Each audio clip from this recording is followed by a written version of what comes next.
So the importance of economy. We all know that Tamil Nadu administration and economy ரெண்டும் சேர்த்து நமக்கு சிலபஸ்ல வச்சிருக்காங்க. But economics is also going to play a major role. காரணம் என்னன்னா UPSC கூட இப்ப பாத்தீங்கன்னா அதிகமா எக்கனாமிக்ஸ் பேஸ்டு கொஸ்டின்ஸ் கேட்க ஆரம்பிச்சிட்டாங்க. ஸோ கண்டிப்பா டிஎன்பிஎஸ்சியுமே எக்கனாமிக்ஸ்க்கு வெயிட்டேஜ் கொடுப்பாங்க. அப்ப நம்ம ஃபர்ஸ்ட் படிச்ச மாதிரி எக்கனாமிக்ஸ் படிக்காம இப்ப நம்ம வந்து ஓரளவுக்கு கான்செப்சுவலாகவும் நம்ம ஸ்ட்ராங்கா எக்ஸாம்க்கு போகணும். ஃபார் எக்ஸாம்பிள் இப்ப பேங்க்ல கொண்டு வந்த புது ரீஃபார்ம்ஸ் கொண்டு நம்ம இந்த வாட்டி தெரிஞ்சுட்டு போனாதான் அவங்க சப்போஸ் கரண்ட் அஃபேர்ல இருந்து ஒரு எக்கனாமிக்ஸ் கொஸ்டின் கேட்டாலும் நம்மளால கிளியர் பண்ண முடியும். ஃபார் எக்ஸாம்பிள் பாத்தீங்கன்னா standing deposit facility, marginal deposit facility, இதெல்லாம் புது டெர்மினாலஜிஸ். ஓகே, நம்ம வந்து ரெப்போ ரேட், ரிவர்ஸ் ரெப்போ, இந்த மாதிரி சில வார்த்தைகள் மட்டும் நம்மளா தெரிஞ்சு வச்சிருப்போம். பட் இது நமக்கு புதுசா இருக்கும். ஸோ இந்த மாதிரி புது அப்கிரேடட் திங்ஸுமே நம்ம இந்த கோர்ஸ்ல பார்ப்போம். சரிங்களா? ஸோ இந்த கோர்ஸோட ஸ்ட்ரக்சர் சொல்லிடுறேன். டெய்லி மார்னிங் 9 AM உங்களுக்கு கிளாஸ் இருக்கும், except Saturday and Sunday, from Monday to Friday. And இந்த கோர்ஸ் முடிஞ்சோட, அதாவது இந்த கிளாஸ் முடிஞ்சோன்னா follow up by a work ஷீட்டும் இருக்கும். சரிங்களா? ஸோ நீங்க இந்த அது மட்டும் இல்லாம இதை நோட்ஸ் காப்பி பண்ணணும்னு அவசியம் இல்லை. நீங்க கிளாஸை கவனிச்சுட்டு இந்த பிடிஎஃப் உங்களுக்கு அவைலபிளா இருக்கும், நீங்க டவுன்லோட் பண்ணிட்டு அண்ட் அந்த ஒர்க் ஷீட்டுமே இந்த கிளாஸ் முடிஞ்சதுக்கு அப்புறமா நீங்க படிச்சு முடிச்சதுக்கு அப்புறம் ஒர்க் ஷீட்டை சால்வ் பண்ணணும். Okay, fine. ஸோ இந்த கோர்ஸ் பத்தி ஏதாவது சந்தேகங்கள் இருந்தா ஃபர்ஸ்ட் கேட்டுருங்க, then will move on with the session. So சந்தேகங்கள் எதுவும் இல்லைன்னு அசியூம் பண்ணிக்கலாமா? S, fine. ஸோ நம்ம கோர்ஸ்குள்ள போகலாம், அதுக்கப்புறமா நமக்கு சந்தேகம் இருக்கா இல்லையான்றதை முடிவு பண்ணிக்கலாம். சரி, tell me what is economics? யாராவது சொல்லுங்க பார்க்கலாம். சும்மா நான் மட்டுமே பேசிட்டு இருக்க கூடாது. You people know about the polity class, right? So நீங்க தான் சொல்லணும். What is actually economics? Can we say that economics is a study of buying and selling? அப்படி சொல்லலாமா? பையிங் அண்ட் செல்லிங் பத்தினது தான் எக்கனாமி அப்படின்னு சொல்ல முடியுமா? Can you say? Or can I say economics is something related to production and consumption?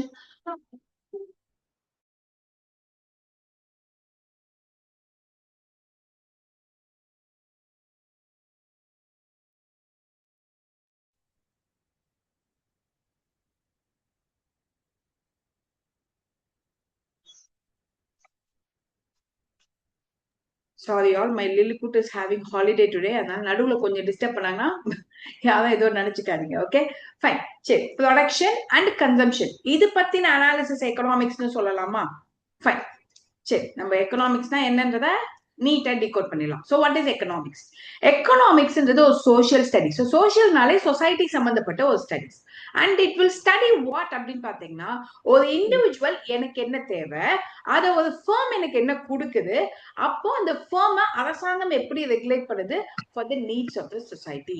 I think some other person has unmuted your mic நினைக்கிறேன். Jayashree. Okay, fine. So அப்ப நமக்கு எக்கனாமிக்ஸ்ன்றது என்ன?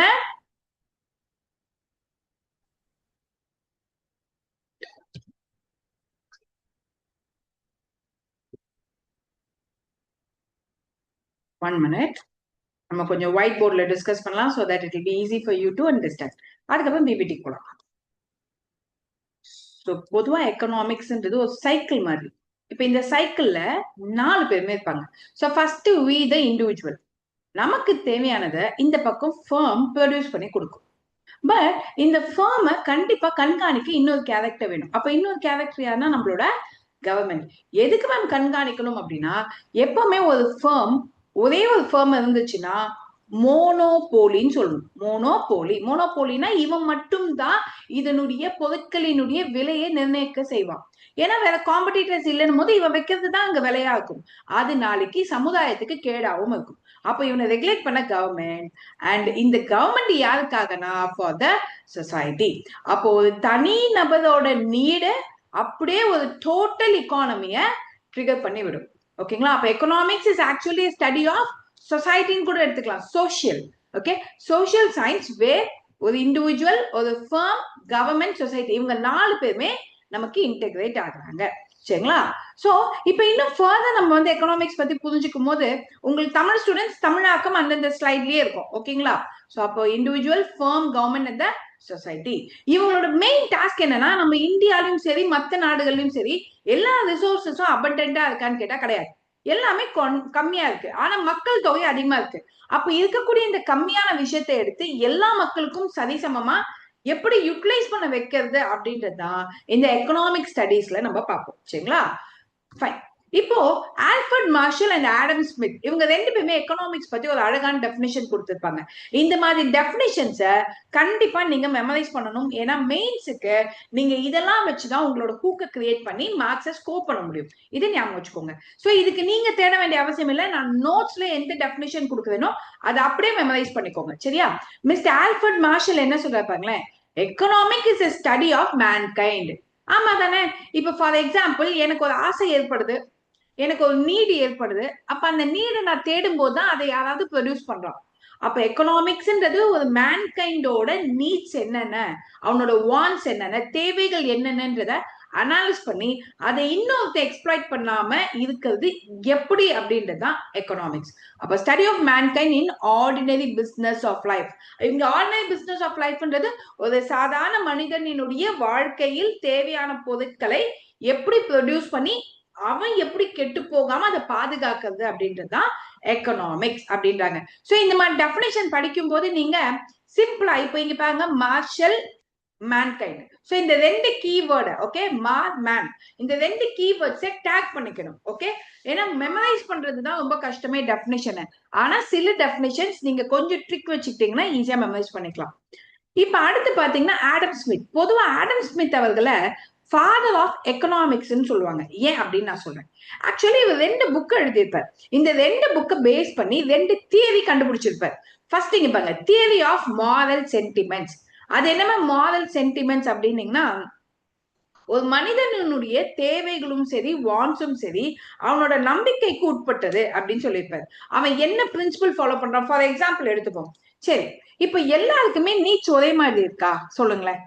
எல்லாருக்குமே தேவைகள் ஒரே மாதிரி இருக்குமா, வித்தியாசப்படுமா? டிஃபர் ஆகும். ஒரு எக்ஸாம்பிள் சொல்லுங்க. Can you people give me one example on that? ஃபுட்லயே சொல்லுங்களேன். Take something related to food itself. இப்ப எனக்கு பிரியாணி ஓகேவா இருக்கும், இன்னொருத்தருக்கு தோசையும் ஓகேவா இருக்கும். அந்த மாதிரி டிஃபர் ஆகும். எக்ஸாக்ட்லி. ஒரு பர்சனுக்கு பிரியாணி பிடிச்சிருக்கும், இன்னொரு பர்சனுக்கு இல்ல இல்ல எனக்கு பியூர் வெஜிடேரியன். அப்ப அவன் சூஸ் பண்ற ப்ராடக்ட் டிஃபர் ஆகும். அப்போ ஹியூமனோட அந்த நீடு, ஓகே, எதை அடிப்படையா வச்சிருக்கு, அவனோட மாரல் வேல்யூ அடிப்படையா வச்சிருக்கும். ஃபார் எக்ஸாம்பிள் அவன் வெஜிடேரியனா இருந்தா அவன் பிரியாணி சாப்பிட மாட்டான். இதே அவனோட மாரல் வேல்யூ நான் வெஜிடேரியன். சில சொல்லுவோம் இல்லையா நம்ம ஃபேமிலியில, எங்க சாமிக்கு நான்வெஜ் தான்ப்பா நாங்க படைப்போம் அப்படின்னு. அப்ப அவனோட மாரல் வேல்யூ அண்ட் சென்டிமெண்ட்ஸ் அடிப்படையா வச்சு கூட அவனோட டிமாண்ட் ஃபார் இந்த சொசைட்டி வில் இன்க்ரீஸ். அவனோட நீட்ஸ் வந்து டிஃபர் ஆகும். அண்ட் அந்த நீட்ஸுக்கு ஏற்ற மாதிரி தான் ஒரு கம்பெனி ப்ரொடக்ஷனையும் கிரியேட் பண்ண முடியும். இப்ப ஃபார் எக்ஸாம்பிள் நான் ஒரு ப்ராடக்ட் கண்டுபிடிக்கிறேன், ஆனா அந்த ப்ராடக்ட் யாருக்குமே தேவையே இல்லாத ப்ராடக்ட்னா அப்ப என் கம்பெனி ஓடுமா? ஓடாது. இப்போ எப்படி வந்து இப்போ இந்த தனி நபரோட வாண்ட நம்ம ட்ரிகர் பண்ணி விட்டாதான் இவனோட ஆசைதான் இன்னொரு ஃபர்மினுடைய growth. இந்த கம்பெனி வளர்ந்தாதான் அந்த நாடு, தட் இஸ் தி நேஷன், இது ஜிடிபில இன்க்ரீஸ் ஆகும். அப்ப இவனும் வளர முடியும். அப்ப இவன் வளர்ந்தாதான் பீப்புளுக்கு தேவையான எல்லாத்தையுமே இவனால கொடுக்க முடியும். இவனுக்கு வருமானம் இல்லைன்னா பீப்புளுக்கு தேவையானதை எப்படி கொடுப்பான். அப்போ இந்த வெல்ஃபேர் ஸ்டேட் நம்ம படிக்கிறோம் இல்லையா பாலிட்டியில, அப்ப அந்த welfare of the people satisfy ஆகணும்னா அப்ப ஃபர்ஸ்ட் ஒரு பர்சனோட ஆசையை தூண்டி விடணும். இந்த ஆசை இன்னொரு கம்பெனிக்கு லாபமா மாறும். இந்த லாபம் நாட்டுக்கு வருமானமா சேஞ்ச் ஆகும். இந்த வருமானம் அகைன் பீப்புளோட நலனுக்கு போய் சேரும். அண்ட் இதுதான் நமக்கு எக்கனாமியோட சைக்கிள். இப்ப புரிஞ்சுதுங்களா? So morality, ethics, sympathy and human behavior. He argues that people are guided not only by self-interest but also by moral sentiments. நான் சொன்னேன் இல்லையா, இப்போ எனக்கு ஒரு விஷயம் சாப்பிடணும்னு ஆசையா இருக்கும், ஆனா எங்களோட ரிலீஜியஸ் ட்ரெடிஷன்ல சாப்பிடக்கூடாதுன்னும் போது அப்ப அந்த மாரல் சென்டிமெண்ட்டுக்கு உட்பட்டும் அவனோட செல்ஃப் இன்ட்ரெஸ்ட் ரெகுலேட் ஆகும். இது இவரு இந்த தியரியில சொல்லியிருப்பார்.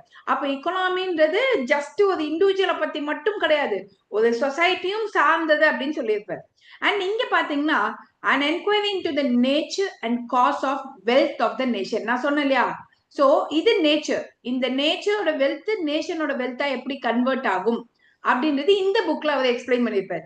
இன்ஃபேக்ட் இந்த புக்ல இவர் இன்னும் சில விஷயங்கள் லைக் ஒரு வேலையை ஒரு ஆள் கிட்ட கொடுத்தீங்கன்னா எப்படி இருக்கும், இல்ல ஒரு டீம் ஆஃப் பீப்புள் கிட்ட கொடுத்தா எப்படி இருக்கும் அப்படின்றதையும் எக்ஸ்பிளைன் பண்ணிருப்பார். Let us go for an example. எனக்கு ஒரு விஷயம் சொல்லுங்க. இப்ப நீங்க ஒரு கம்பெனி நடத்திட்டு இருக்கீங்க, சரியா? உங்க கம்பெனில கிட்டத்தட்ட ஒரு 500 எம்ப்ளாயிஸ் இருக்காங்கன்னு வச்சுப்போம். சரி வேணாம், அவ்வளவு பேர் கம்பெனி வேணாம், ஒரு 100 எம்ப்ளாயிஸ்னு வச்சுப்போம். இப்போ லெட் அஸ் டேக், நீங்க வந்து ஏதாவது ஒரு ப்ராடக்ட் சொல்லுங்களேன், டக்குன்னு எனக்கு ஞாபகம் வரல. Tell me one product to produce. நீங்களே சொல்லுங்க. ஓகே, ப்ளூ ஆயிலா? இது என்ன வித்தியாசமா இருக்கு? சரி ஓகே, ஆயில் ப்ரொடக்ஷன் வச்சுப்போம். Oh biscuit, biscuit easy, biscuit okay.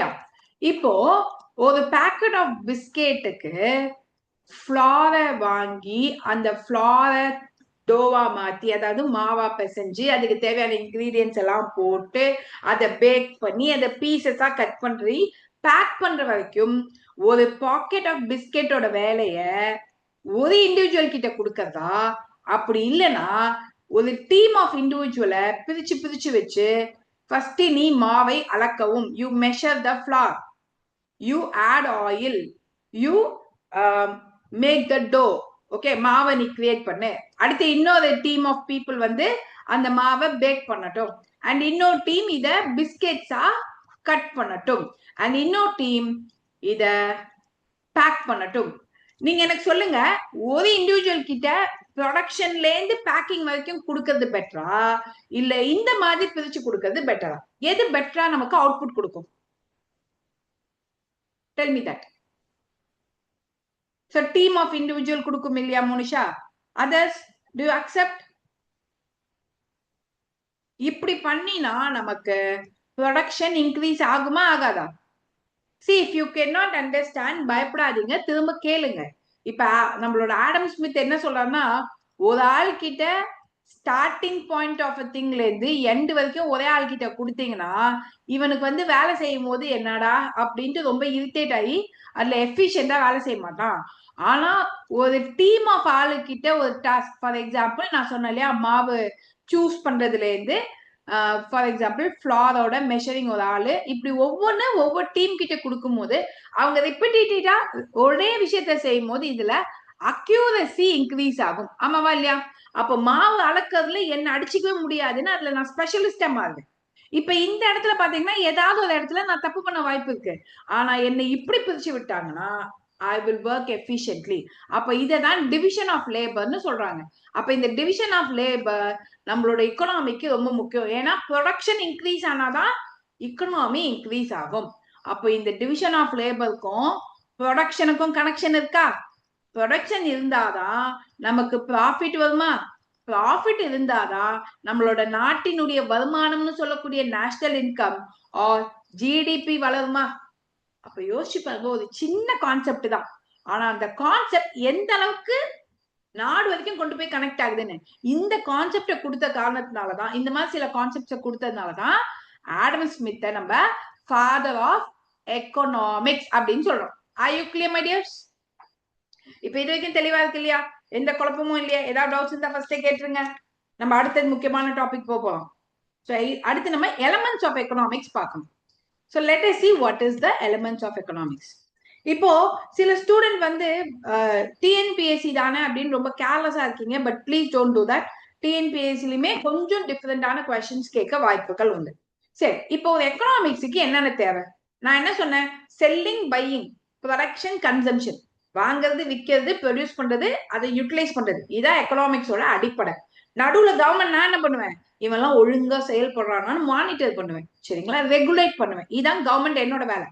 அப்போ கண்டிப்பா எலமெண்ட்ஸ் ஆஃப் எக்கனாமிக்ஸ்ல கன்சியூமர், வாங்கறதுக்கு ஒரு ஆள் இருக்கணும், அதுக்கு என்ன வாங்குறானோ அந்த பொருள் இருக்கணும், கமாடிட்டி, அண்ட் அதை இன்னொருத்தன் ப்ரொடியூஸ் பண்ணணும். அப்ப கன்சியூமர், கமாடிட்டி அண்ட் ப்ரொடக்ஷன், இது மூணு தான் எக்கனாமியோட பேசிக் எலமெண்ட்ஸ். அப்ப இந்த மூணும் ஒழுங்கா செயல்படுதான்னு கண்காணிக்கக்கூடிய வாட்ச் டாக் யாரு? நம்மளோட அரசாங்கம், கவர்மெண்ட். ஏன்னா இப்ப ஃபார் எக்ஸாம்பிள் எல்லா பொருட்களுக்குமே வந்து வான்ஸ் இருக்கு இந்தியால, ஆமாவா இல்லையா? எல்லா பொருட்களுக்குமே வான்ஸ் இருக்கு, தட் இஸ் டிமாண்ட் இருக்கு. ஆனா சில பொருட்கள் நாட்டுக்கு நல்லது இல்லைன்ற மாதிரியும் இருக்குல்ல. ஆனா அந்த மாதிரி பொருட்களுக்கு கூட டிமாண்ட் இருக்குல்ல. ஒரு எக்ஸாம்பிள் சொல்லுங்க பார்க்கலாம் இதுக்கு. I have an example, but I want you people to tell an example. நீங்க ஒரு எக்ஸாம்பிள் சொல்லுங்க பார்க்கலாம். Shall we take a exactly liquor, heroin? Exactly இல்லையா? அப்போ இந்த மாதிரியான சில ப்ராடக்ட்டுக்கு டிமாண்ட் இருக்கும். பட் அதுக்காக நான் அதை அக்செப்ட் பண்ணிக்க முடியுமா? அப்ப என்னோட வேலை என்ன? பீப்புள் எக்ஸ்ப்ளாய்ட் பண்ணாத திங்ஸ ஆசைப்படுறாங்களா, அதை ப்ரொடியூஸ் பண்றாங்களான்றத லீகலைஸ் பண்றது மட்டும்தான் என் வேலை. நான் மட்டும் சப்போஸ் கவர்மெண்ட் மட்டும் இல்ல, மேம் நான் வாங்குறேன், நான் விற்கிறேன், நீங்க யார் மேம் நடுவுல அப்படின்னு கேட்டா, நீ வாங்குறதும் விற்கிறதும் சரியான ப்ராடக்டான்னு கண்காணிக்கிறது தான் மேம் என் வேலை. சொசைட்டியோட குட்வில்காக தான் நான் ஒர்க் பண்ணுவேன். கிளியர்? சரி, இப்போ ப்ரொடக்ஷன். இப்ப நம்ம ஆல்ரெடி சொல்லிட்டோம், ப்ரொடக்ஷன் தான் வந்து எக்கனாமிக்ஸ்ல பேஸ். அது ப்ரொடியூஸ் ஆனாதான் அதை விற்கிறத பத்தியே திங்க் பண்ணுவோம். அப்ப அந்த ப்ராடக்ட் ப்ரொடியூஸ் ஆகலன்னா we are not going to think about the sale. உதாரணத்துக்கு எடுத்துப்போம், இப்ப மொபைல் போன் ஒண்ணு ப்ரொடியூஸ் ஆனதுனாலதான் இதை யாருக்காவது விற்கணும்ன்ற நிலைமை ஏற்படுது. அப்பதான் கன்சியூமருக்கு புதுசா ஒண்ணு கிடைக்குது. அப்ப ப்ரொடக்ஷன் தான் first base. So what is a production? ஒரு மெட்டீரியல் இம்மெட்டீரியல் இன்புட். சிம்பிளா நம்ம வந்து டயக்ராமேட்டிக்கா பார்ப்போம் இதை. அதுக்கு அடுத்து நம்ம நோட்ஸ் செக் பண்ணிக்கலாம். சோ ப்ரொடக்ஷன் அப்படின்னு எடுத்தீங்கன்னா இது ஒரு ப்ராசஸ் இல்லையா? It is a process of combining both material and immaterial inputs, and கடைசியா I'm going to give a output. அப்போ இந்த ப்ராசஸ நம்ம என்னன்னு சொல்றோம்? ப்ரொடக்ஷன். ஸோ மெட்டீரியல்னு சொல்லும் போது ஃபார் எக்ஸாம்பிள் ரா மெட்டீரியல். இம்மெட்டீரியல் இன்புட்ன்றது அதுக்கு தேவையான கேஷா இருக்கலாம், இல்ல ஹியூமன் எஃபர்ட்டா இருக்கலாம். மொத்தத்துல இது ரெண்டும் சேர்ந்து கடைசியா ஒரு அவுட்புட் கிரியேட் ஆகுது இல்ல, அததான் ப்ரொடக்ஷன் ப்ராசஸ்னு சொல்றோம். இப்போ இதுல என்னன்னா ப்ரொடக்ஷன் பொறுத்த வரைக்கும் it is going to create goods and services in exchange of value. இது என்னன்னு புரியுதா? நான் ஒரு குட்ஸ் அண்ட் சர்வீசஸ ப்ரொடியூஸ் பண்றேன், அதுக்கு பிரதிபலனா நீங்க ஒரு விலையை எனக்கு கொடுக்கணும். So in exchange of value, அதுதான் ப்ரொடக்ஷன். ஓகேங்களா? ஸோ இப்ப ப்ரொடக்ஷன் எப்ப வந்து பாசிட்டிவ் ஆகும்? யாராவது அதை யூட்டிலைஸ் பண்ணினாதான். Yes or not? யாராவது அதை வாங்கினாதான் அதுக்கு வேல்யூ கொடுப்பான். அப்போ யூட்டிலிட்டின்றதும் நமக்கு முக்கியமான வார்த்தைகள். இப்ப நமக்கு வாட் இஸ் யூட்டிலிட்டி அப்படின்னு நீங்க நினைக்கலாம். இப்ப இங்க பாருங்க, ஃபர்ஸ்ட் நான் ஆல்ரெடி டயக்ராம்ல போட்ட அதுக்கான ஃபுல் டெஃபினேஷன் இது, வேற ஒன்றும் இல்லை. It refers to the creation of goods and service that have an exchange value. That is creation of utility. So அந்த exchange valueக்கு ஒரு யூட்டிலிட்டியை நம்ம கிரியேட் பண்றோம், ஒரு தேவைய, ஒரு டிமாண்ட கிரியேட் பண்றோம். இப்ப இங்க பாத்தீங்கன்னா யூட்டிலிட்டினா என்ன? It is the power of a commodity or service to satisfy human wants. ஒரு மனுஷனோட தேவையை பூர்த்தி செய்யறதுக்கான urge, அதுதான் யூட்டிலிட்டி. ஃபார் எக்ஸாம்பிள் நான் பசியில இருக்கேன். அப்ப பசியில இருக்கும் போது எனக்கு என்ன குட்ஸ் தேவைப்படும்? What good will I expect? Food. Yes. நானே போயிட்டு நல்ல பசியில இருக்கேன், அப்ப போய் நானே போய் தோசையை போட்டு சாப்பிடணும் அப்படின்னு நினைப்பேனா, இல்ல நேரா ஹோட்டல் போனா யாராவது கொண்டு வந்து வைக்க மாட்டாங்களான்னு நினைப்பேனா? ஐம் வெரி டயர்ட் அண்ட் பயங்கர பசியில இருக்கேன். சொல்லுங்க, எது பெட்டரா நான் ஃபீல் பண்ணுவேன்? ஒரு ஹோட்டல் போயிட்டு யாராவது தோசை கொண்டு வந்து வச்சு அப்பாடி அப்படின்னு தோணும் இல்லையா? அப்போ அந்த சாட்டிஸ்ஃபைங் தி ஹியூமன் வாண்ட்ஸ், என்னோட பசியை சாட்டிஸ்ஃபை பண்றதுக்கு ஒரு குட்ஸ் அண்ட் ஒரு சர்வீஸ் ப்ரொவைட் பண்றாங்க இல்லையா, அந்த ப்ராசஸ, அந்த நீடை நம்ம யூட்டிலிட்டின்னு சொல்றோம். ஓகே? இப்ப யூட்டிலிட்டிலே நமக்கு ரெண்டு வகை இருக்கு. ஒன்னு ஃபார்ம் யூட்டிலிட்டி, ஒன்னு பிளேஸ் யூட்டிலிட்டி. இது என்ன மேம் அப்படின்னு நீங்க நினைக்கலாம். இங்கே நான் உங்களுக்கு அதுக்கு தான் அழகா தமிழ்லயும் சேர்த்து டெஃபினிஷன் கொடுத்திருக்கேன். It change in form increases utility. ஒரு ப்ராடக்ட் ஒரு பேட்டர்ன்ல இருந்து இன்னொரு பேட்டர்னா மாறும்போது அதுக்கு விலை அதிகமாயிடும். ஃபார் எக்ஸாம்பிள் இப்ப காட்டன் வெறும் பஞ்சா இருக்கும் போது அதுக்கு பெருசா விலையே இல்லை. ஏப்பா இந்த பஞ்சுக்கு போய் 1000 rupees கேட்குறியே அப்படின்னு நம்ம சொல்லுவோம். இதே அந்த பஞ்சை திரிச்சு நெஞ்சு ஒரு கிளாத்தா ஒரு டிஷர்ட்டாவோ இல்ல பியூட்டிஃபுல் சாரியாவோ கிரியேட் பண்ணும்போது அப்போ 1000 rupees கேட்டா அதுக்கு விலை ஓகே அப்படின்னு நான் சொல்லுவோம். Yes or not? அப்ப யூட்டிலிட்டி ஒரே மாடல்ல எல்லாத்தையும் நம்ம யூட்டிலைஸ் பண்ண முடியாது. சில ப்ராடக்ட் மாடிஃபை பண்ணி தான் யூஸ் பண்ண முடியும். அதே மாதிரி பிளேஸ் ஆஃப் யூட்டிலிட்டி, ஒரு ப்ராடக்ட் எங்க விக்குதுன்றது பொறுத்தும் நமக்கு விலை நிர்ணயிக்கப்படுது. ஆமாவா இல்லையா?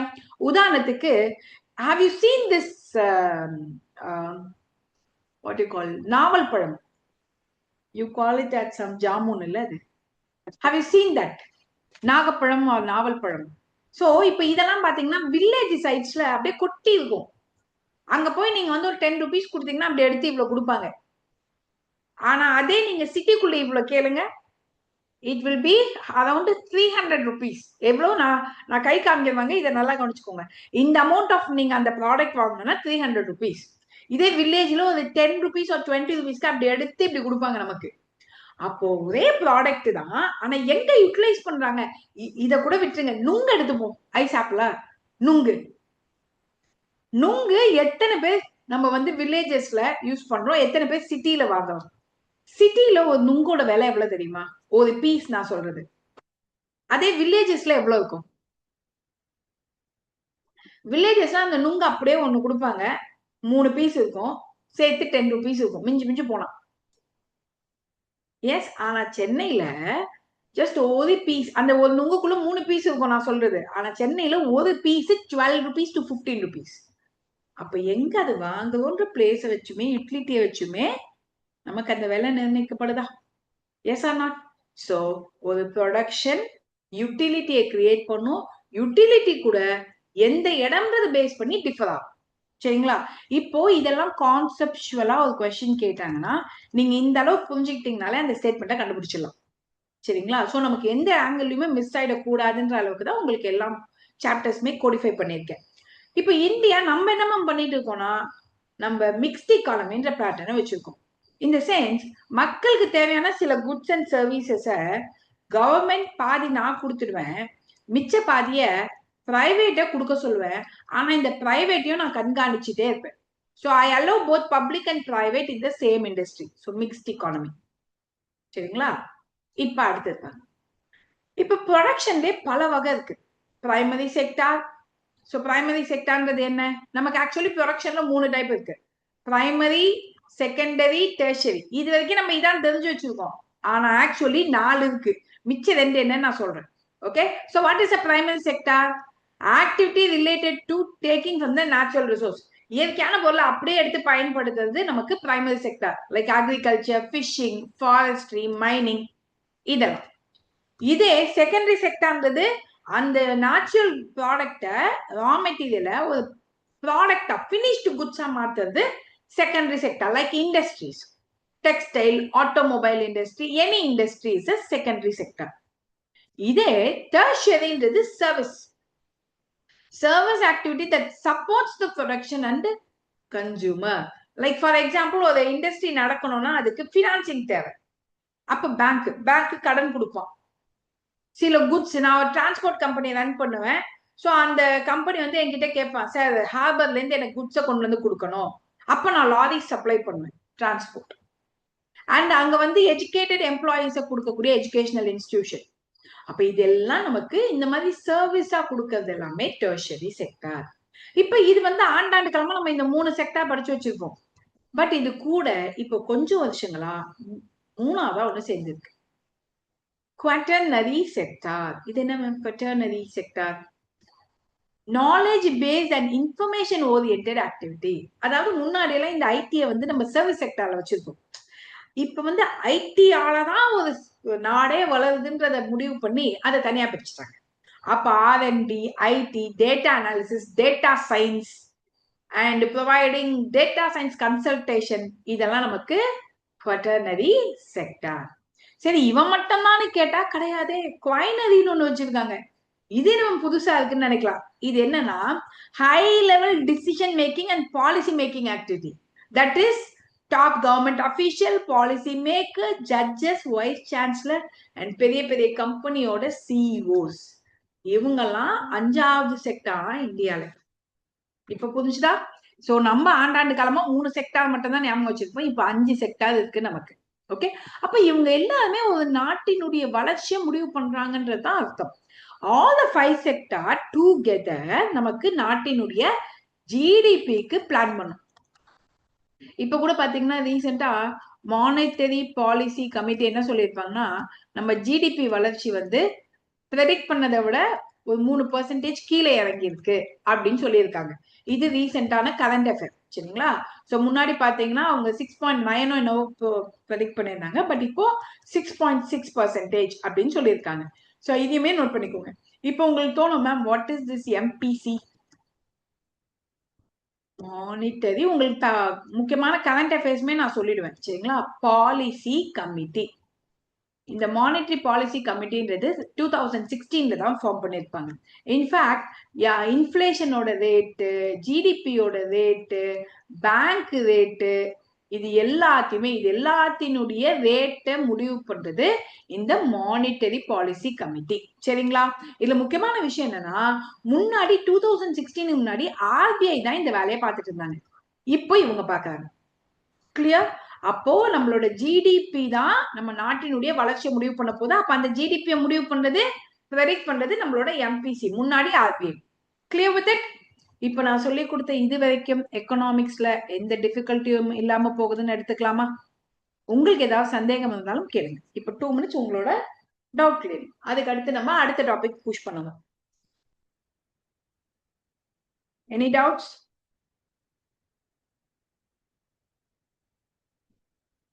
ஏன்னா இருக்கிறதுலே பல பேருக்கு எக்கனாமிக்ஸ் தான் ஒரு பயங்கரமான ஸ்ட்ரகிள்ஸமா இருக்கும், இன்க்ளூடிங் யூபிஎஸ்சி ஆஸ்பிரன்ஸ். இப்போதைக்கு யூபிஎஸ்சி ஆஸ்பிரன்ஸுக்கு மேம் எக்கனாமிக்ஸ் கொஸ்டின் தான் மேம், அவன் என்னதான் கேட்கலான்ட்டே தெரிய மாட்டேங்குது அப்படின்வாங்க. பட் ஆக்சுவலி ஸ்பீக்கிங், இப்ப இந்த மாதிரி நீங்க எக்கனாமிக்ஸ் புரிஞ்சுக்கிட்டீங்கன்னா it will be easy actually. Okay, இப்ப அடுத்தது பாருங்களேன். இன் ஷார்ட் சொல்லணும்னா, பிரைமரின்றது டைரக்டா எடுக்கிறது, secondary manufacturing, tertiary service, quaternary knowledge and quinary decision making authorities. Okay.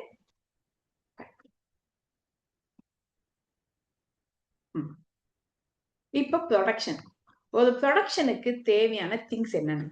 Land, labour, capital, entrepreneur. ஆமாவா இல்லையா?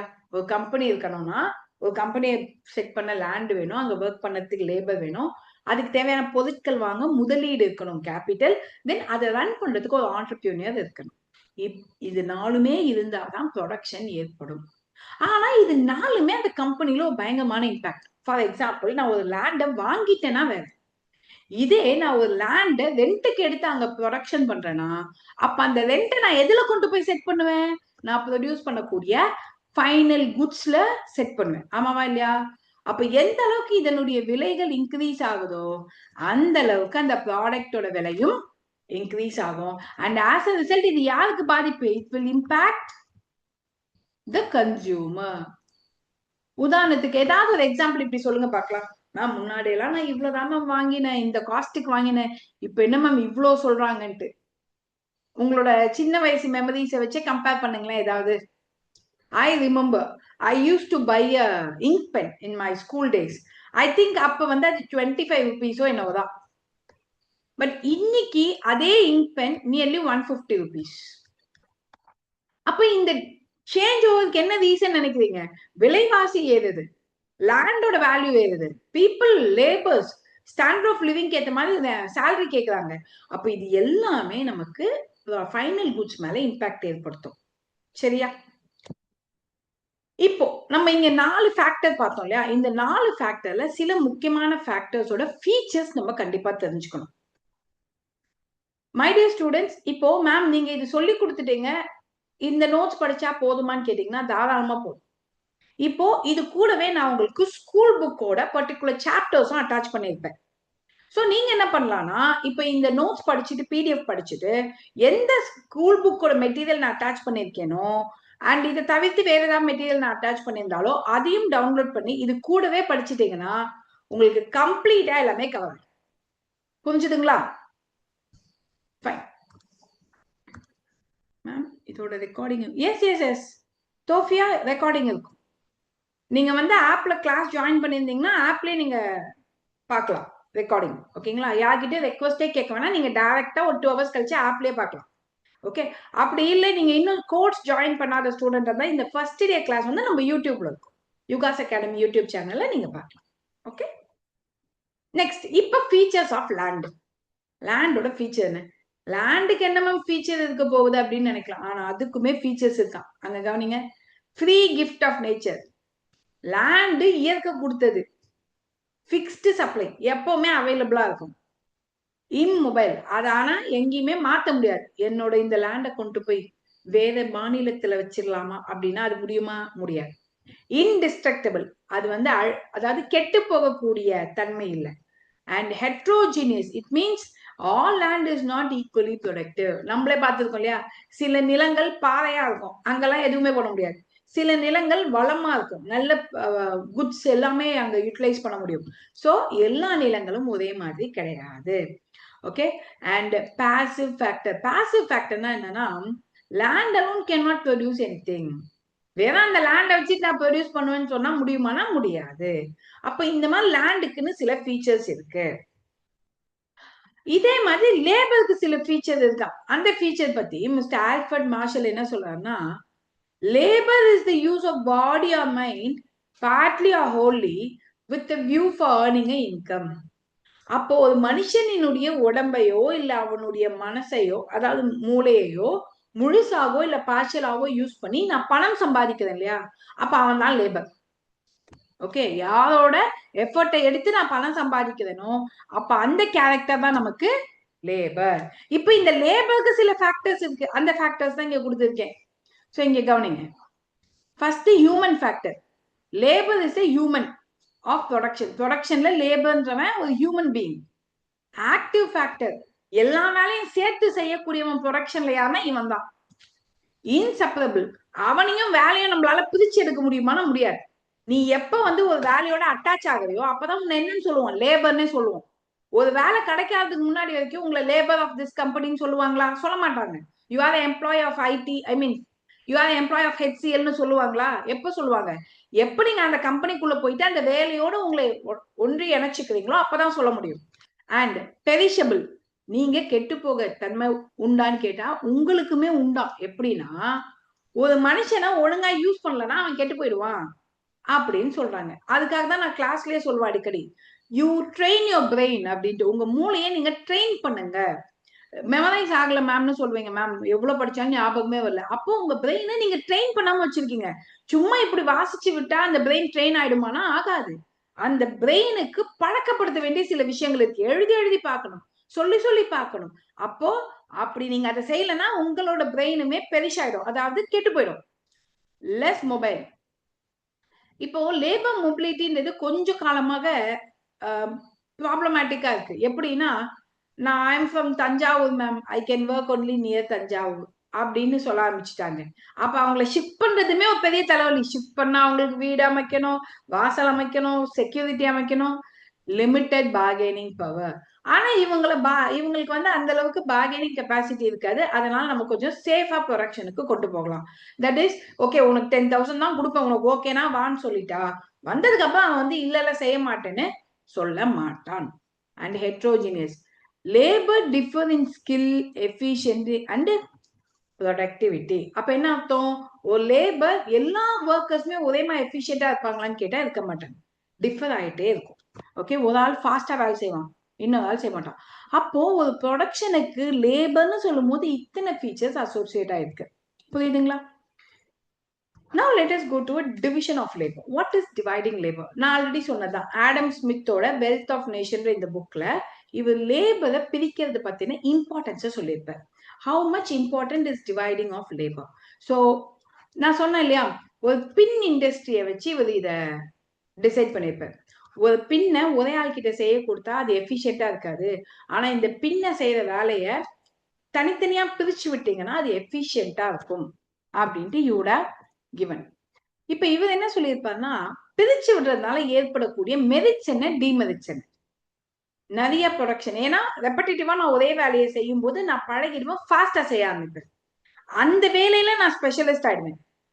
டைம் சேவ் ஆகும். ஃபார் எக்ஸாம்பிள், இந்த பெண்ணுக்கு இந்த நிப்பை ஃபிக்ஸ் பண்ணி இதை ஃபிக்ஸ் பண்ணி இதை ஃபிக்ஸ் பண்ணணும், மூணுமே நான் தான் செய்யணும்னா எனக்கு லேட் ஆகும். இதே நிப்பை மட்டும் தான் ஃபிக்ஸ் பண்றேன்னா டக்கு டக்கு டக்குன்னு அடுத்தடுத்த பெண்ணுக்கு நான் நிப்பை ஃபிக்ஸ் பண்ணுவேன். ஸோ ப்ரொடக்ஷனோட டைமும் சேவ் ஆகும்.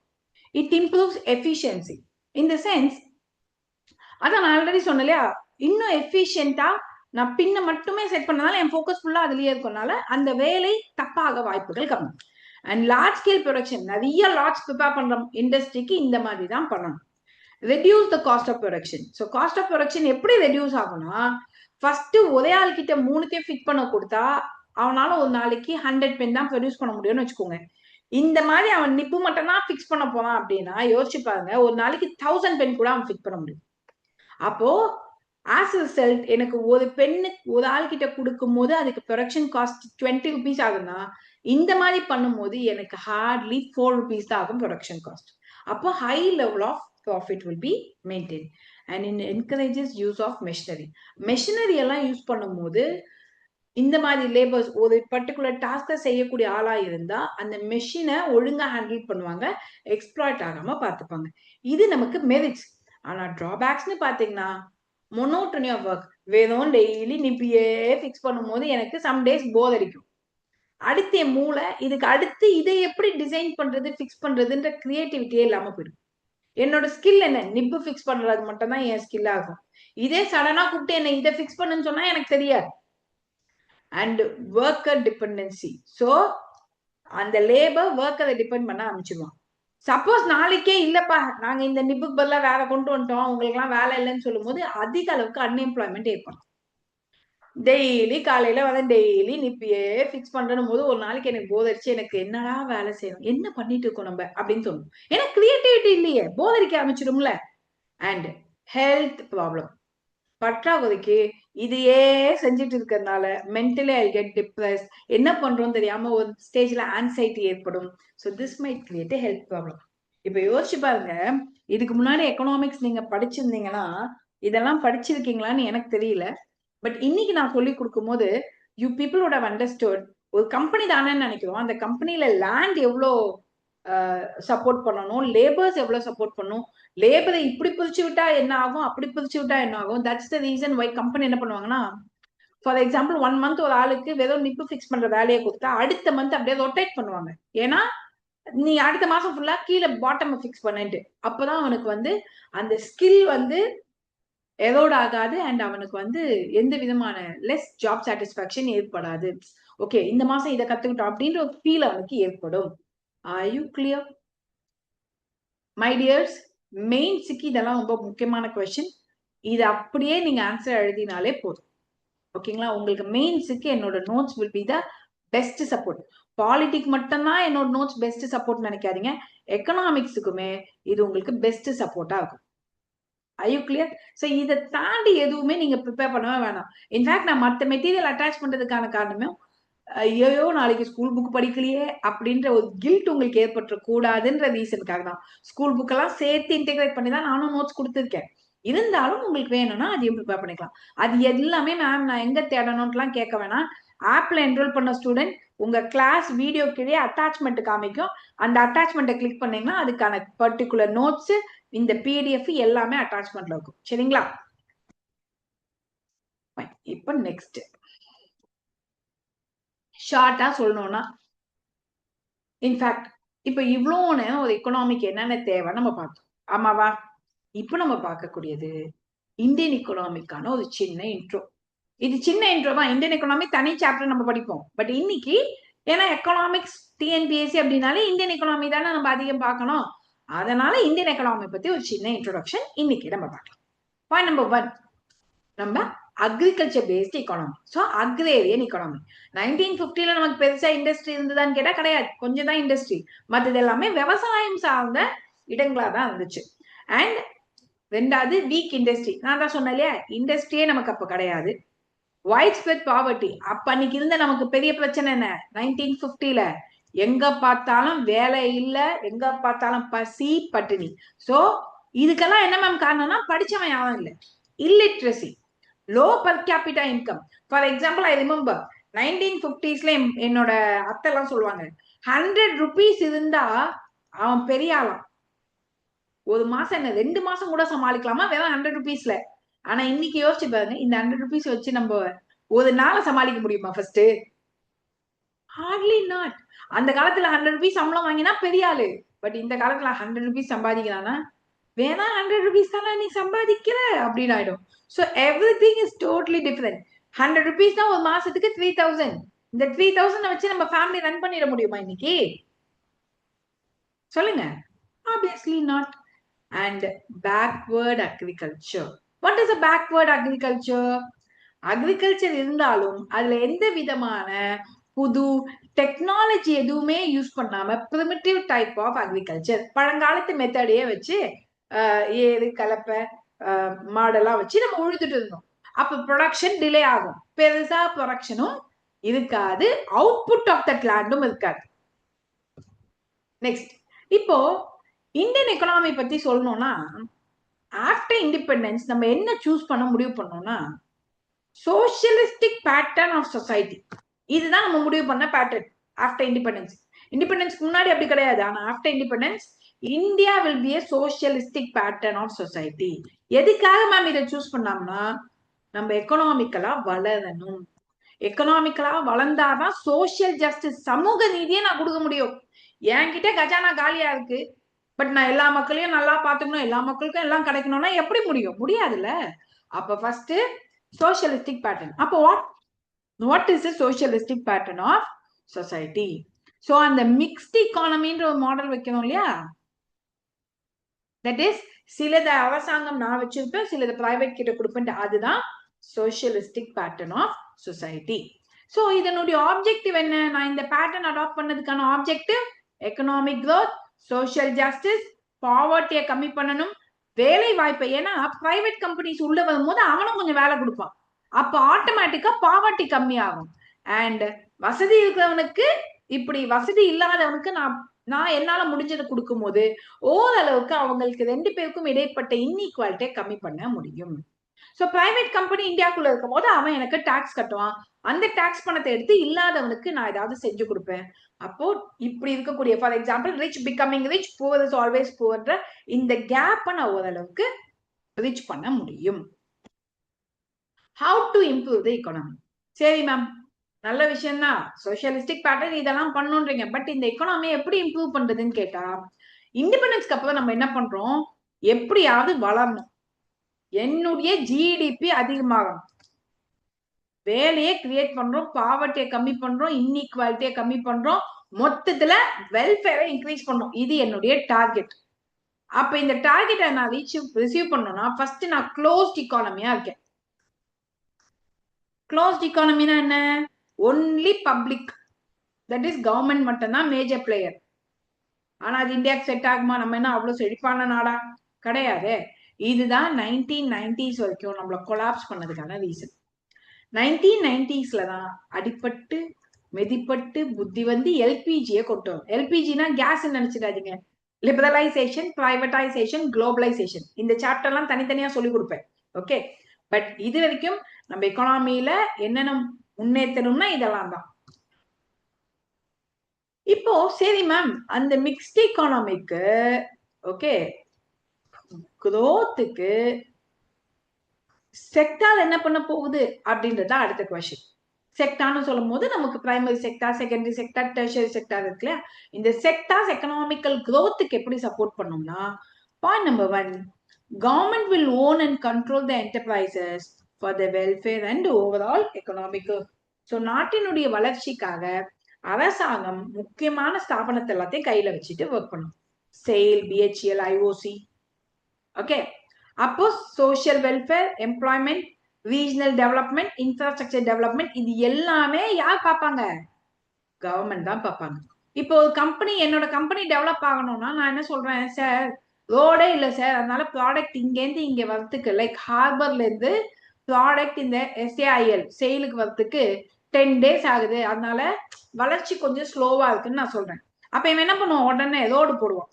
10 நாள்ல போக வேண்டிய குட்ஸ் 2 நாள்ல டிராவல் பண்ற அளவுக்கு ரோட போடுறான். அப்போ வளர்ச்சி அதிகமாகுமா கம்மியாகுமா? அப்போ இன்ஃப்ராஸ்ட்ரக்சர் கூட நமக்கு எப்படி டெவலப்மெண்ட்டுக்கு சப்போர்ட் பண்ணுதுன்னு புரியுதா? இப்போ 2 நாள்ல குட்ஸ் இங்க வந்து அடுத்த 2 நாள் அது பினிஷ் குட்ஸா ப்ரொடியூஸ் பண்ணி திரும்ப ஹார்பர் போயிட்டு எக்ஸ்போர்ட் பண்றோம்னு வச்சுப்போமே. 10 rupees இங்க இருக்கு. இந்த 10 rupees இங்க ரிசீவ் ஆனதுக்கு அப்புறம் 100 rupees நான் 2 daysல கன்வெர்ட் பண்றேன். அப்போ within 2 days this 10 is becoming 100 போது 90 rupees லாபம்னு வச்சுக்கோங்களேன். அப்போ இது வந்து 1 month கழிச்சு நடக்கும் போது கொஞ்சம் வருமானம் கம்மியாகும். ஆனா 2 days எனக்கு 100 rupees வருதுன்னா என்னோட வருமானம் அதிகமாகுமா இல்லையா? அதுக்குதான் இன்ஃப்ராஸ்ட்ரக்சர் கவர்மெண்ட் கொடுக்கணும். So what is the history of our public sector? நம்ம இந்தியாவில் இருக்கக்கூடிய பப்ளிக் செக்டார்லாம் எப்படி வளர்ந்துச்சு, எப்படி ஃபார்ம் ஆச்சுன்ற ஹிஸ்டரி தான் இப்ப நம்ம பார்க்கணும். ஏன்னா ஃபர்ஸ்ட் எடுத்தோம் நம்ம பிரைவேட் செக்டார்ல எல்லாமே பப்ளிக் செக்டாரா தான் இருந்துச்சு. அதுக்கப்புறம் தான் நம்ம பிரைவேட் செக்டார்ஸே கிரியேட் பண்ணோம் ஆஃப்டர் 1990s. அப்ப அதுக்கு எல்லாமே பப்ளிக் செக்டார் தான் போது இந்த பப்ளிக் செக்டார் எப்படி ஆரிஜின் ஆச்சுன்றதை இப்ப நம்ம பார்க்கலாம். After independence, India was primarily an agrarian economy. Agrarian economy என்ன? விவசாயம் சார்ந்த நாடு. Weak industry, poverty, unemployment and illiteracy. So நான் எதுக்கு இதை ரெப்பிடேட்டிவா சொல்றேன்னா மெயின்ஸுக்கு தேவையான கீவேர்ட்ஸ் இதெல்லாம் மனசுல உங்களுக்கு அது பதிஞ்சிடணும் கிளாஸ்லயே. ப்ரீ இண்டிபெண்டன்ஸ், அதாவது இண்டிபெண்டன்ஸ்க்கு முன்னாடி போட்ட ஃபவுண்டேஷன் என்ன அப்படின்னு பாத்தீங்கன்னா பாம்பே பிளான். பாம்பே பிளான்ல என்ன சொல்லியிருப்பாங்க அப்படின்றத இப்ப நம்ம பார்க்கலாம். ஒண்ணு நினைக்கிறீங்க. சோ இது வரைக்கும் உங்க எல்லாருக்கும் ஓகே தானே? பாஸ்டா இல்லையே? நீங்க அப்புறமா திரும்ப இந்த வீடியோ கேட்கும் போது யூ வில் பிகம் கம்ஃபர்டபிள். சரிங்களா? அதனால பயப்பட வேண்டாம். ஃபர்ஸ்ட் நான் சொல்லி கொடுக்கும்போது நீங்க கிளாஸை நல்லா கவனிச்சுக்கோங்க. அதுவே உங்களுக்கு போதிய அளவுக்கு நாலேஜை கொடுத்துடும். ஓகே,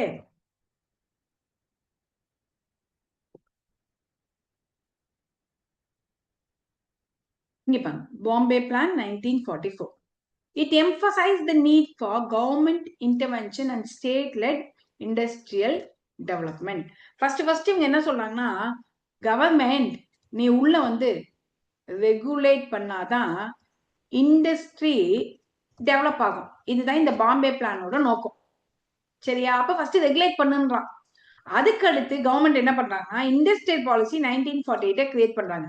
இண்டஸ்ட்ரிக்கான ஃபர்ஸ்ட் பாலிசி இதுதான். ஓகே, அண்ட் இதுதான் மிக்ஸ்ட் எக்கனாமிக்கான ஃபவுண்டேஷனுமே கொடுத்துருக்கோம். தட் இஸ் பப்ளிக் பிரைவேட் ரெண்டு பேருமே ஒரே ஃபீல்டுல இருக்கலாம்ட்டு. ஸோ இண்டிபெண்டன்ஸ் ஆனோன்னு நம்ம ஃபர்ஸ்ட் இதை அடாப்ட் பண்றோம்.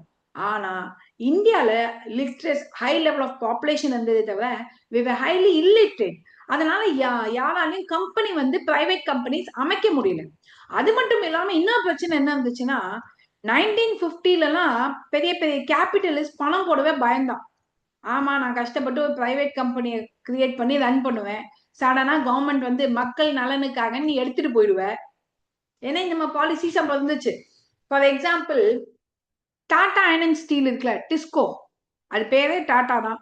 இப்ப அது பிஎஸ்யூ. ஆமாவா இல்லையா? Yes or not? How it became a PSU now? கஷ்டப்பட்டு ஒரு 5-6 பேர் சேர்ந்து ஒரு கம்பெனியை ஸ்டார்ட் பண்ணினா கவர்மெண்ட் டக்குன்னு வந்து டேக் ஆஃப் பண்ணி நாட்டு நலனுக்காக நிறுவாங்க. ஸோ இந்த மாதிரி காரணத்தினால அன்னைக்கு இருந்து கேபிட்டலிஸ்ட் பணம் போடவே யோசிச்சாங்க. அண்ட் பிளானிங் கமிஷன் 1950 நம்ம ஃபார்ம் பண்ணோம். இது எதுக்காக? எக்கனாமிக் பிளான் அண்ட் டெவலப்மெண்ட் பண்றதுக்காகவே ஃபார்ம் பண்ணோம். இவங்க என்ன சொல்லியிருப்பாங்கன்னா இண்டஸ்ட்ரியை டெவலப் பண்ணணும், ரெகுலேட் பண்ணணும்னு ஒரு சட்டம் போடுங்க. அண்ட் இதுல அகைன் இண்டிபெண்டன்ஸ்க்கு முன்னாடி என்ன சொன்னாங்களோ பாம்பே பிளான்ல அதே தான் பிளானிங் கமிஷனும் சொல்லியிருப்பாங்க. Government should regulate and guide the industry. Government தான் ஒரு இண்டஸ்ட்ரியை ரெகுலேட் பண்ணணும், அடுத்து எப்படி போகுதுன்ட்டு கைட் பண்ணணும் அப்படின்னு சொல்லியிருப்பாங்க. ஸோ இன்ஃபேக்ட் சொல்லணும்னா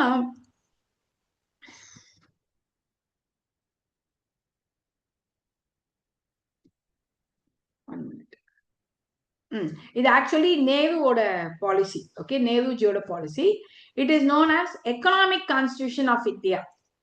இதுல என்ன சொல்லியிருப்பாங்கன்னா பப்ளிக் செக்டாருக்கு டாமினன்ட் ரோல். பப்ளிக் செக்டார் தான் டாமினேட் பண்ணும். Especially heavy and basic industry எல்லாமே கவர்மெண்ட் கிட்ட தான் இருக்கும்.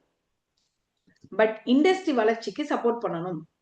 And heavy industry is needed for growth. நம்ம இந்தியால வேணா அக்ரிகல்ச்சரை மட்டும் வச்சுக்கிறதா வளர முடியாது. நம்ம ஜிடிபி இன்க்ரீஸ் ஆகணும்னா ஹெவி இண்டஸ்ட்ரின்னு சொல்லக்கூடிய iron and steel, then oil, இதெல்லாம் வந்து டெவலப் ஆகணும். அண்ட் பப்ளிக் செக்டார் இண்டஸ்ட்ரியலைசேஷனுக்கு சப்போர்ட் பண்ணணும் அப்படின்னு சொல்லியிருப்பாங்க. ஓகே, இந்தியா எக்கனாமிக்கலி செல்ஃப் ரிலையன்ஸா இருக்கணும். இப்ப கூட நம்ம மோடிஜி சொல்றாரு இல்லையா, ஆத்ம நிர்பார் பாரத் அப்படின்ட்டு. It means self Reliance. Viksit Bharat 2047 எல்லாம் சில விஷயங்கள் இருக்குல்ல. இது என்னன்னா, நம்ம இம்போர்ட்டை கம்மி பண்ணிட்டு நமக்கு தேவையானதை நம்மள ப்ரொடியூஸ் பண்ண ஆரம்பிச்சிடணும் அப்படின்றதான் இந்த Moto.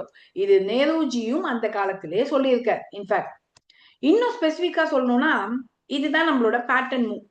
Nehruji architect of public செக்டார்னே சொல்லலாம். அவர் என்ன சொல்றோம், பப்ளிக் செக்டார் வளர்ந்ததுக்கான ஆர்கிடெக்டான நேருஜி தான். ஏன்னா காந்திஜி வாஸ் அகெயின்ஸ்ட் இண்டஸ்ட்ரீஸ். ஞாபகம் இருக்கா? காந்திஜி வில்லேஜ் தான் வளரணும்னு இண்டஸ்ட்ரியை சொல்ல மாட்டார். நேருஜி தான் இண்டஸ்ட்ரி டெவலப் ஆகணும்னு சொன்னது. அண்ட் வி கிருஷ்ணமூர்த்தி, இவர் பாத்தீங்கன்னா நேருஜி நினைச்சதை செயல்படுத்தினவர் கிருஷ்ணமூர்த்தி. அதனால இவர் ஃபாதர் ஆஃப் பப்ளிக் செக்டார் யூனிட்னு சொல்லுவாங்க. அப்ப architect Nehruji, father Krishnamurthy. And இவங்க கூட நம்ம பிசி மஹல்னோபிஸ் இருக்கா இல்லையா, நம்ம கூட ஃப்ரைட்மேன் மஹல்னோபிஸ் மாடல், நம்ம 5 இயர் பிளான்ல படிப்போம் மஹல்னோபிஸ் மாடல்னு. அந்த மாடல் பாத்தீங்கன்னா நேருஜியோட விஷன் அண்ட் ஐடியாலஜி அடிப்படையா வச்சு போடப்பட்டதுதான். ஓகே, அப்ப இவங்க 3 பேர் தான் நம்மளோட பப்ளிக் செக்டார் யூனிட்டினுடைய வளர்ச்சிக்கு காரணமா இருந்திருக்காங்க. ஏன்னா பப்ளிக் செக்டார் யூனிட் வந்ததுக்கு அப்புறம் தான் நம்ம கொஞ்சமாவது எக்கனாமிக்கலி வளர்ந்தோம். ஒரு கம்பெனி வருதுன்னா அங்க என்ன அட்வான்டேஜ்? நிறைய பேருக்கு வேலை கிடைக்கும், அதை சுத்தி கடைகள் அமையும், அப்போ அங்க இருக்கக்கூடியவங்களுக்கு சேல்ஸ் வரும், ஸோ ப்ராஃபிட் வரும். அதனால ஒரு industry, let us give an example.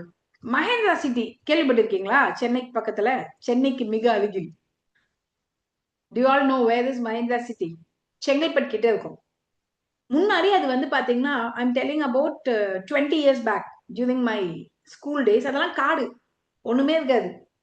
But எப்ப அங்க கொண்டு வந்து இண்டஸ்ட்ரி செட் பண்ணாங்களோ, இன்னைக்கு யோசிச்சு பாருங்களேன், இன்னைக்கு அங்க வீடு வாங்கணும்னா 1.5 கோடி. சிட்டிக்குள்ள இருக்கக்கூடிய காஸ்ட்டுக்கு விற்கிறாங்க. எங்க? அவுட்டர்ல. அப்ப அதுதான் தேவை. புரியுதுங்களா? டெவலப்மெண்ட். ஸோ 1991ல இண்டஸ்ட்ரியல் பாலிசி ஒன்று போடுறோம். இந்த பாலிசி தான் எல்பிஜி லிபரலைசேஷன். லிபரலைஸ் பண்ணும் போது டிஸ்இன்வெஸ்ட்மெண்ட் ஆஃப் பப்ளிக் செக்டர் வருது. ஏன்னா பிரைவேட்டை உள்ள கொண்டு வரும்போது பப்ளிக் செக்டர் என்ன பண்ணுவான், அவனோட பங்குகள் எல்லாம் விற்க ஆரம்பிப்பான். அதுதான் டிஸ்இன்வெஸ்ட்மெண்ட். அண்ட் பிரைவேட்டோட பங்களிப்பு அதிகமாகும், எம்என்சிஸ் உள்ள வருது. R you clear with this? அப்ப நம்மளோட எக்கனாமி growth எப்படி இருக்கு? ஃபர்ஸ்ட் பாம்பே பிளான், அடுத்தது இண்டஸ்ட்ரியல் பாலிசி, அடுத்து பிளானிங் கமிஷன், அடுத்தது ஐடிஆர்ஏ கிரியேட் ஆகுது, தென் எக்கனாமிக் கான்ஸ்டியூஷன்றது நம்ம நேருஜியோட அந்த ரெசல்யூஷன். அடுத்து பப்ளிக் செக்டார் வளருது, ஒரு ஸ்டேஜ்ல பிரைவேட்டை உள்ள கொண்டு வரணும்னு சொல்லி லிபரலைஸும் பண்றோம். So this was actually the phase in which our GDP started to grow. நம்ம ஜிடிபி வளர்ச்சிக்கான பாதை இதுதான். Are you clear or not?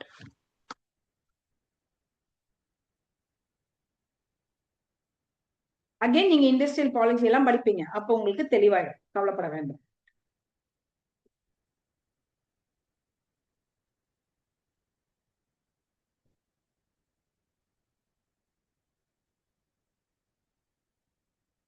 இன்னும் 10 minutes செஷன் இருக்கு, அதையும் முடிச்சிடலாமா? அந்த டாபிக்கும் முடிச்சிடலாம். எதுக்கு பெண்டிங் வைப்பானே, இதை நாளைக்கு பார்க்கலான்னு பார்த்தா வேண்டாம். So daily you have a session for 1 hour. Okay, so after class நீங்க திரும்ப ரெக்கார்டிங் ஒரு 1 hour போட்டு கேட்டு படிச்சீங்கனாலே more than sufficient, we can do justice. Okay, so இந்த கோர்ஸ் ஜாயின் பண்ணாம இருக்கீங்க யாராவதுன்னா, இந்த கோர்ஸ் பத்தின இன்ஃபர்மேஷன் வேணும்னா 9500020200 இந்த நம்பருக்கு நீங்க வாட்ஸ்அப் அல்லது டெலிகிராம் பண்ணுங்க. கண்டிப்பா இந்த கோர்ஸோட இன்ஃபர்மேஷன் உங்களுக்கு கிடைக்கும். சரிங்களா? And once again I'm telling, இந்த கோர்ஸ்ல நான் கொடுக்குற நோட்ஸே உங்களுக்கு பிலிம் கம் மெயின்ஸுக்கு தேவையானது. It's more than sufficient. Okay, fine. So public sector யூனிட்டினுடைய ஆப்ஜெக்டிவ் என்ன? நான் ஒரு பப்ளிக் செக்டர்ல அப்போ மக்களை பேஸ் பண்ணி தான் எல்லாத்தையும் பிளான் பண்ணுவேன். அப்போ I promote rapid economic development by infrastructure creation and expansion. அப்போ பப்ளிக்கு தேவையான ரோடு ஃபெசிலிட்டி, ஏன்னா வேலைக்கு ஆள் வரணும்னா ரோடு இருந்தால் தான் வர முடியும். ஸோ இது எல்லாத்தையும் சேர்த்து திங்க் பண்ணுவேன். அண்ட் ஃபினான்சியல் ரிசோர்ஸ் டெவலப்மெண்ட், இதுக்கு ஒரு எக்ஸாம்பிள் கூட சொல்லலாம், என்எல்சி சொல்லலாம். Okay, then I promote redistribution of income and wealth. நான் கம்பெனி தான், ஆனா எனக்கு வரக்கூடிய லாபத்தை மறுபடியும் என்ன பண்ணுவேன், மக்களுக்கே கொடுத்துருவேன். எம்ப்ளாய்மெண்ட் இது எப்படின்னா, பிரிட்டனோட கிரேட் டிப்ரெஷன் போது பிரிட்டன் கவர்மெண்ட் என்ன பண்ணாங்கன்னா பணம் அச்சடிக்க ஆரம்பிச்சாங்க. ஆனா அச்சடிச்ச பணத்தை சும்மா கொடுக்க கூடாது மக்களுக்குன்னு சொல்லிட்டு ஒரு 10 பேரை கூப்பிட்டு ரோடு போட சொல்லுவாங்க, அதாவது பள்ளம் போட சொல்லுவாங்க. அங்க வந்து பள்ளம் தேவையா இருக்காது, ஆனா ஃபர்ஸ்ட் நீ பள்ளம் போடுன்னு சொல்லி பள்ளம் போட்டோம்னா பணம் கொடுப்பாங்க. அடுத்து என்ன பண்ணுவாங்கன்னா இன்னொரு 10 பேரை கூப்பிட்டு அந்த பள்ளத்தை மூட சொல்லுவாங்க. சோ அங்க ப்ரொடக்ஷன் ஒண்ணும் கிடையாது, ஆனா பீப்புளுக்கு அந்த இன்கம் ஒரு எஃபிஷியன்சிக்காக கொடுத்ததா இருக்கணும்னு சொல்லி ஏதோ ஒன்று பண்ணிட்டே இருப்பாங்க. அதே மாதிரிதான் பிஎஸ்யூ. சோ நான் ஒரு கம்பெனி அமைக்கிறேன், லாபம்ன்றது என்னுடைய நோக்கம் கிடையாது. ஆனா என்னுடைய லாபம் மறுபடியும் மக்களுக்கே போய் சேரணும், ஃபர்ஸ்ட் உங்களுக்கு வேலை கிடைக்கணும். அண்ட் சில இடங்கள்ல போய் நான் ஒரு கம்பெனி அமைக்க சொன்னா அமைக்க மாட்டாங்க. அப்போ ஃபார் எக்ஸாம்பிள் இப்ப வந்து 20 இயர்ஸ்க்கு முன்னாடி ஒரு பிரைவேட் இண்டஸ்ட்ரி எல்லாம் கூப்பிட்டு மகேந்திரா சிட்டின்னு ஒரு பிளேஸ் இருக்குங்க, சிங்கப்பெருமாள் கோயில் பக்கத்துல ஒரு இடம் இருக்கு, அங்க போய் கம்பெனி வைங்களேன் அப்படின்னு சொன்னா அவன் என்ன சொல்லுவான், சார் இங்க இருந்து அவ்வளவு கிலோமீட்டர் தள்ளி வைக்க சொல்றீங்க, எப்படி ஸ்டாஃப் வருவாங்க, எனக்கு அது ரொம்ப நஷ்டமாகணும். இப்போ நான் என்ன பண்றேன், ரோடு போடுறேன், அதுக்கு பஸ் விடுறேன், மெட்ரோ ட்ரெயின் விடுறேன், எல்லாத்தையும் ரெடி பண்ணிட்டு அந்த இடத்த வந்து ஒரு பெருசா நல்லா கிரியேட் பண்ணிட்டு இப்ப அதே பிரைவேட் கம்பெனியை கூப்பிட்டு இப்ப நீ அங்க வைக்கிறியா அப்படின்னு சொன்னா அவன் ஓகேன்னு வேணா, எஸ் ஆர் நாட். இதே முன்னாடி அவன் வச்சா அவன் என்ன நினைப்பான், நான் கேப் வைக்கணும், பஸ் வைக்கணும், ஆட்கள் வரத்துக்கு நோ கனெக்டிவிட்டின்னு. ஆனா இப்போ கனெக்டிவிட்டியை கவர்மெண்ட் நான் கொடுத்தோன்னே சென்னை சிட்டி அளவுக்கு மகேந்திரா சிட்டி டெவலப் ஆகுதா. அப்ப அந்த ரீஜனல் டெவலப்மெண்ட்டுக்கு பப்ளிக் செக்டர் யூனிட் சப்போர்ட் பண்ணுதா. ஃபர்ஸ்ட் நான் ஒரு கம்பெனி அமைச்சிருவேன் கவர்மெண்ட், நான் அமைச்ச உடனே மத்த கம்பெனிஸ் வர ஆரம்பிச்சிருவோம். And encourage small scale and ancillary industry, சின்ன சின்ன ஸ்கேல் ஆஃப் இண்டஸ்ட்ரீஸ் எல்லாம் ப்ரைவேட் பண்ண மாட்டோம். அப்ப அதெல்லாத்தையும் நான் கிரியேட் பண்ணுவேன். It supports for export and import substitution. எனக்கு அல்டிமேட் டார்கெட் என்ன, இந்தியா மத்த நாடை டிபெண்ட் பண்றது கம்மியாகணும். ஸோ இம்போர்ட் கம்மியாகணும்னா எக்ஸ்போர்ட் அதிகமாகணும். இதுதான் பிஎஸ்யூவோட மெயின் அப்ஜெக்டிவ். ஸோ பிஎஸ்யூவை நம்ம 3ஆ கிளாஸிஃபை பண்றோம், ஷெட்யூல் ஏ பி சின்னு. கம்ப்ளீட்டா கவர்மெண்டே ஓன் பண்ணக்கூடிய இண்டஸ்ட்ரியை ஷெட்யூல் ஏல வைப்போம். ஸ்டேட் நம்ம வந்து சப்போர்ட் பண்ணி ஒரு பிரைவேட் ஒரு கம்பெனியை ரன் பண்றது பி, எல்லாமே பிரைவேட்டா இருக்கிறது சி. புரியுதுங்களா? ஓகே. இப்போ நமக்கு ஆக்சுவலி பாத்தீங்கன்னா 9 categories of public sector enterprises இருக்கு. இந்த 9 கேட்டகரிஸ் என்னன்னா, primary public utility, then primary public யூட்டிலிட்டின்னு சொல்லும் போது ரயில்வே, ரோடுவே, டெலிகாம் இதெல்லாம். Commanding height of economy, it means நாட்டோட வளர்ச்சிக்கு ரொம்ப ஸ்ட்ராங்கா தேவையானது, டிஃபென்ஸ், பேங்கிங் இதெல்லாம். கேபிட்டல் இன்டென்சிவ் இண்டஸ்ட்ரி, இந்த சென்ஸ் கேபிட்டல் அதிகமா எங்கெல்லாம் தேவைப்படுமோ அந்த மாதிரி இண்டஸ்ட்ரி. கவர்மெண்ட் மோனோபோலி, சிலதெல்லாம் கவர்மெண்ட் மட்டும்தான் வச்சிருப்பான், லைக் டிஃபென்ஸ், ரயில்வே இதெல்லாம். High technology industry, atomic energy. கன்சூமருக்கு தேவையானது லைக் ட்ரக்ஸ், பேப்பர், ஹோட்டல், இந்த மாதிரி சில industries. And skill unit take over enterprises like textile, engineering, automobile engineering இதெல்லாம். Trade corporations like FCI, CCI இதெல்லாம். Consulting and engineering service like MECON. So இது எல்லாமே industry தான், ஆனா அவன் செய்யக்கூடிய வேலைகளை அடிப்படையா வச்சு நம்ம கேட்டகரைஸ் பண்ணி 9 கேட்டகரி வச்சிருக்கோம். ஓகேங்களா?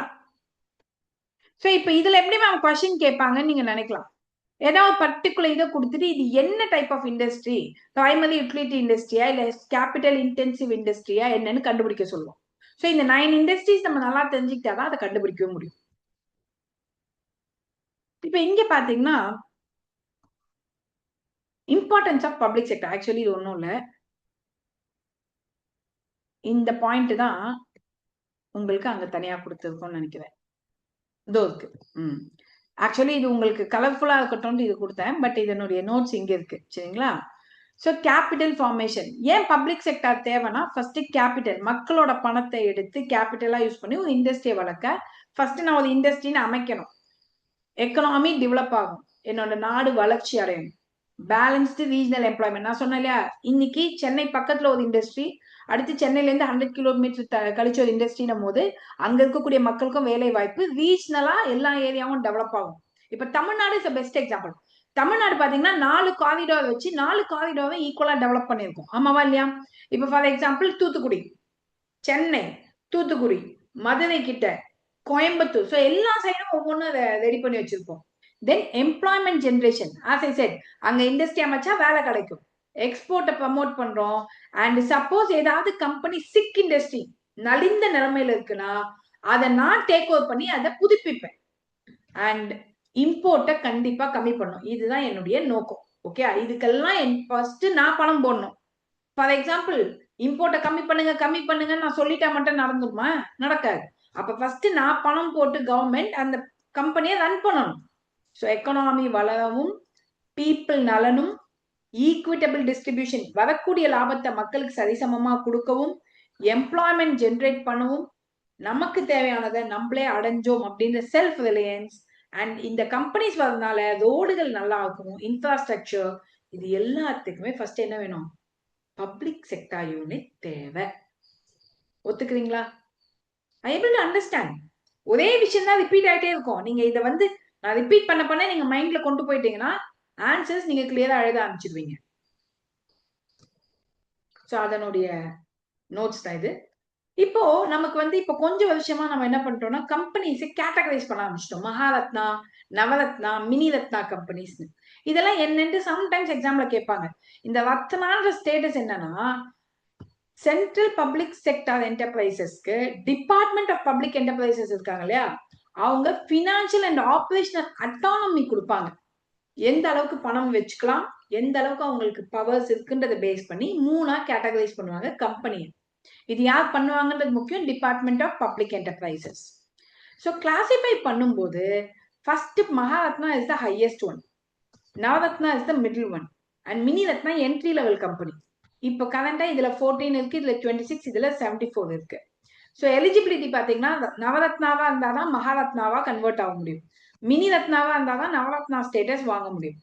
அண்ட் இன்வெஸ்ட்மெண்ட் 5000 கோடி, இதுக்கு 1000 crores, இதுக்கு 500 crores. ஓகேயா? ஸோ அட்டானமி பாத்தீங்கன்னா அதிகமா இருக்கும், இவங்க முடிவுகள் தானே எடுக்கலாம். இவங்க ஓரளவுக்கு ஹையாவே இருக்கும், இவங்களுக்கு மாடரேட்டா இருக்கும். ஆனா மற்ற கம்பெனிஸ் எல்லாம் அந்த அளவுக்கு அட்டானமி கிடையாது, they are perfectly regulated. So turn over பொறுத்த வரைக்கும் இவங்க 25,000 crores டேர்ன் ஓவர் காமிக்கணும். ஆனா இவங்க 2 பேருக்கு எந்த லிமிட்டும் கிடையாது. நெட் வர்த், இன்வெஸ்ட்மெண்ட் 5000 கோடி, ஆனா வர்த் எவ்வளவு இருக்கணும்? 15,000 crores. இவங்களுக்குமே எந்த கிரைட்டீரியாவும் கிடையாது. ஸோ ப்ராஃபிட் 5000 கோடி இருக்கணும். ஸோ இது நம்ம ஆல்ரெடி பார்த்ததான். ஸோ ஓஎன்ஜிசி, செயில், இது எல்லாமே இந்த கேட்டகரி தான். பிஹெச்எல், மகாரத்னா, ஆனா பிஇஎல் பாத்தீங்கன்னா Navratna status. Okay, so airport authority பாருங்க, ஏஏஐ, ஐஆர்சிடிசி, இதெல்லாம் மினி ரத்னா ஸ்டேட்டஸ் வாங்கியிருக்கு. இப்போ நம்ம ஏன் இது எக்கனாமிக்ஸ்ல பார்க்கணும்னா, it is related to current affair. Chennai petroleum became Navratna recently. Okay, and BHEL and SAIL ரிவ்யூல இருக்கு. ஐஆர்சிடிசி இருக்கு இல்லையா, சாரி ஐஆர்சிடிசி இல்லை, இது ரயில்வே ஃபினான்ஸ் கார்பரேஷன். இவங்க மகாரத்னா ஸ்டேட்டஸ் விரைவிலேயே வாங்கிடுவாங்க. அண்ட் இந்தியாவோட first railway based PSU to get this will be Indian railway and financial corporation. So இந்த மாதிரி சில விஷயங்கள் நமக்கு கரண்ட் அஃபேர்ல ஓடின காரணத்தினால நமக்கு இந்த டாபிக் முக்கியம். எக்ஸாம் பாயிண்ட் ஆஃப் வியூல நோட் பண்ணிக்கணும். இந்த அளவுக்கு நோட் பண்ணிக்கிட்டீங்கன்னா போதும், உங்களுக்கு தேவையான எல்லாமே கொடுத்துட்டேன். ஸோ சென்னை பெட்ரோலியம் கொண்டு வந்தாச்சுன்னா நவரத்னா இப்போ 27னா 28ஆ கன்வெர்ட் ஆகும். ஸோ உங்களுக்கு தேவையான எல்லா இன்ஃபோவும் இதுலயே இருக்கும். So any doubts to you have? இப்போ கோர்ஸ் பத்தி ஏதாவது இன்ஃபர்மேஷன் கேட்கணும்ன்ற ஸ்டூடெண்ட்ஸ் கேட்கலாம். ஸோ இன்னைக்கு நான் சொல்லி கொடுத்த டாபிக் புரிஞ்சுதான் உங்களுக்கு? ஸோ இதுல நம்ம Navratna, mini Ratna, public sector யூனிட்டோட இம்பார்ட்டன்ஸ், ப்ரொடக்ஷனுக்கு தேவையான விஷயங்கள் லைக் லேண்ட் அண்ட் கேபிட்டலோட ஃபீச்சர்ஸ், இந்தியன் எக்கானமியோட ஸ்ட்ரென்த் என்ன, ஆப்ஜெக்டிவ் என்ன, இந்தியன் எக்கானமியோட பேஸ்னாலதான் நம்ம பப்ளிக் செக்டர் யூனிட்னு ஒன்று கிரியேட் பண்ணிருக்கோம். ஏன்னா வெறும் அக்ரிகல்ச்சர் கண்ட்ரி, அப்ப அக்ரிகல்ச்சர் தாண்டி ஜிடிபி வளரணும்னா எனக்கு ஒரு பிஎஸ்யூ, ஒரு கம்பெனி வேணும். அந்த இண்டஸ்ட்ரியை பிரைவேட் கொண்டு வர ஹெசிடேட் பண்ணதுனால பிஎஸ்யூஸ் தான் இதை கிரியேட் பண்ணுச்சு இனிஷியல் ஃபேஸ்ல. இதுதான் நம்ம இன்னைக்கு பார்த்த topic. Any doubts? No ma'am. Sure. Okay, so நம்ம நாளைக்கு மார்னிங் 9 o'clock மீட் பண்ணலாம். ஆக்சுவலி சாட்டர்டே நமக்கு கிளாஸ் கிடையாது, இருந்தாலும் நாளைக்கு மார்னிங் உங்களுக்கு இருக்க சான்ஸ் இருக்கு. உங்க குரூப்ல உங்களுக்கு டெக்ஸ்ட் வரும், சரிங்களா? அப்படி இல்லைன்னா next class will be on Monday. So இந்த கோர்ஸ் ஜாயின் பண்ணணும்னு விருப்பப்படுறவங்க இந்த கான்டாக்ட் நம்பருக்கு இமீடியட்டா மெசேஜ் ஆர் டெலகிராம்ல டெக்ஸ்ட் பண்ணலாம் அல்லது வாட்ஸ்அப் அல்லது கால் பண்ணி கூட நீங்க இதை பத்தின இன்ஃபோ வாங்கிக்கலாம். அண்ட் டைரக்டா ஜாயின் பண்ணணுன்றவங்க நம்மளோட ஆப்லயே போயிட்டு நீங்க அதை பர்ச்சேஸ் பண்ணிக்கலாம். Okay, so thank you, have a great day, bye.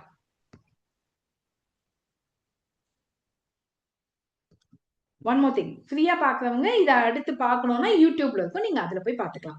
Paid already வாங்கி இருக்கவங்க, இந்த கோர்ஸ் வாங்கி இருக்கவங்க ஆப்ல பாருங்க. சரிங்களா? Okay ma'am. Ma'am development administration model போடுவீங்களா மேம்? கண்டிப்பாக. பாலிட்டி மாடியூல் ஆல்ரெடி நம்ம முடிச்சிருக்கோம். ஸோ வேணுன்றவங்க பாலிட்டி மாடியூல் வாங்கிக்கோங்க. இப்போ எக்கனாமிக்ஸ் மாடியூல், இதுக்கு அடுத்து தமிழ்நாடு அட்மினிஸ்ட்ரேஷன் மாடியூலுமே உங்களுக்கு உண்டு. சரிங்களா? We are waiting ma'am. Sure, thank you. Thank you ma'am.